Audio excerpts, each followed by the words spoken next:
ছাত্র জনতার অভ্যুত্থানের নেতাদের উদ্যোগে এপ্রিলে আরেকটি রাজনৈতিক প্ল্যাটফর্ম আসছে, যা ভবিষ্যতে রূপ নেবে রাজনৈতিক দলে। যে দলের নেতৃত্ব দেবেন ইসলামী ছাত্র শিবিরের সাবেক নেতারা। রোববার সোশ্যাল মিডিয়ায় নতুন এই প্ল্যাটফর্মের ঘোষণাপত্র প্রকাশ করা হয়। ছাত্রদের নতুন এই রাজনৈতিক দলের আবির্ভাব নিয়েই থাকছে আজকের প্রতিবেদন, এবং আপনাদের সঙ্গে আছি আমি মামুনুর রহমান।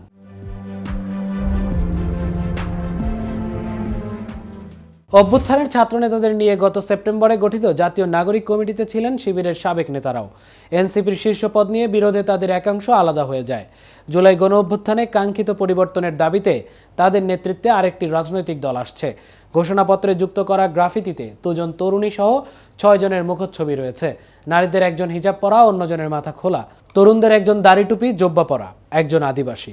জামায়াতে ইসলামীর মতো ধর্মভিত্তিক নয়, এর মাধ্যমে মধ্যপন্থী দল গঠনের আভাস দিয়েছেন উদ্যোক্তারা। তারা জানান রাজনৈতিক প্রেসার গ্রুপ হিসেবে কাজ করবে প্ল্যাটফর্মটি। জনগণ চাইলে রাজনৈতিক দলে পরিণত হবে। শুধু সাবেক শিবির নয়, সব মতের মানুষের জন্যই উন্মুক্ত থাকবে। শিবির ট্যাগিংয়ে এনসিপিতে যাদের জায়গা হয়নি, জুলাই অভ্যুত্থানের প্রতিশ্রুতি নতুন রাজনৈতিক বন্দোবস্ত পূরণের সম্ভাবনা না থাকায় যারা এনসিপিতে যোগ দেননি, তাদের নিয়ে হবে প্ল্যাটফর্ম। সরকারি চাকরিতে কোটা পুনর্বহালের প্রতিবাদে 1 জুলাই বৈষম্য বিরোধী ছাত্র আন্দোলনের ব্যানারে আন্দোলনের শুরু হয়। এতে পুলিশ এবং আওয়ামী লীগের নিষ্ঠুর হত্যাযজ্ঞের প্রতিবাদে সাধারণ মানুষও রাজপথে নামেন। আন্দোলন অভ্যুত্থানে রূপ নিলে শেখ হাসিনার 15.5 বছরের স্বৈর শাসনের অভাবনীয় পতন ঘটে। জাতিসংঘের তথ্য অনুসন্ধান অনুযায়ী অভ্যুত্থান দমনে মানবতা বিরোধী অপরাধ করেছে আইন শৃঙ্খলা বাহিনী। সহযোগীর ভূমিকায় ছিল আওয়ামী লীগ। অপরাধের মূল হোতা শেখ হাসিনা। বৈষম্য বিরোধী ছাত্র আন্দোলনে গণতান্ত্রিক ছাত্র শক্তির নেতারা সামনের দিকে থাকলেও নেতৃত্বে ছাত্র শিবির, ছাত্র অধিকার পরিষদ এবং বিভিন্ন বাম সংগঠনের নেতারাও ছিলেন। অভ্যুত্থানের পর ঢাকা বিশ্ববিদ্যালয়ের শিবিরের সাবেক সভাপতি আলী আহসান জুনায়েদ, রাফে সালমান রিফাত, শরফুদ্দিন সহ অন্তত 30 নেতা যোগ দেন জানাকে। তারা আলী আহসান জুনায়েদকে এনসিপির সদস্য সচিব পদে চেয়েছিলেন। ছাত্রশক্তি, ছাত্র অধিকার, ছাত্রলীগের পক্ষত্যাগী এবং বাম সংগঠন থেকে আসা নেতারাও নিজ নিজ বলয় থেকে শীর্ষ পদ চেয়েছিলেন।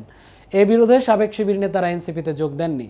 যোগ না দেওয়া নেতাদের ভাষ্য, আওয়ামী লীগ আমলে শিবির হত্যাকে যেভাবে বৈধতা দেওয়া হয়েছিল, নতুন দলেও শুধু অতীতে শিবির সংশ্লিষ্টতার কারণে নেতৃত্বে আসতে দেওয়া হয়নি। ট্যাগিংয়ের রাজনীতি অব্যাহত রাখা হয়েছে। রাফে সালমান রিফাত জানাকের যুগ্ম সদস্য সচিব ছিলেন। নতুন প্ল্যাটফর্ম সম্পর্কে তিনি বলেন, এনসিপি গঠন প্রক্রিয়ায় অনেক কিছুই ন্যায্য হয়নি। শুধু সাবেক শিবির নয়, কওমি মাদ্রাসা এবং বেসরকারি বিশ্ববিদ্যালয়ের শিক্ষার্থীদের অনেকে তাই মনে করেন। তাই অভ্যুত্থানের চেতনা ধারণ করবে এমন একটি প্ল্যাটফর্ম তৈরি করা হচ্ছে, যা রাজনৈতিক প্রেসার গ্রুপ হিসেবে কাজ করবে। ঈদের পর জনগণের কাছে যাবে। জনগণ গ্রহণ করলে রাজনৈতিক দল গঠিত হতে পারে। আজ এই পর্যন্তই। এতক্ষণ কেটিভির সাথে থাকার জন্য ধন্যবাদ।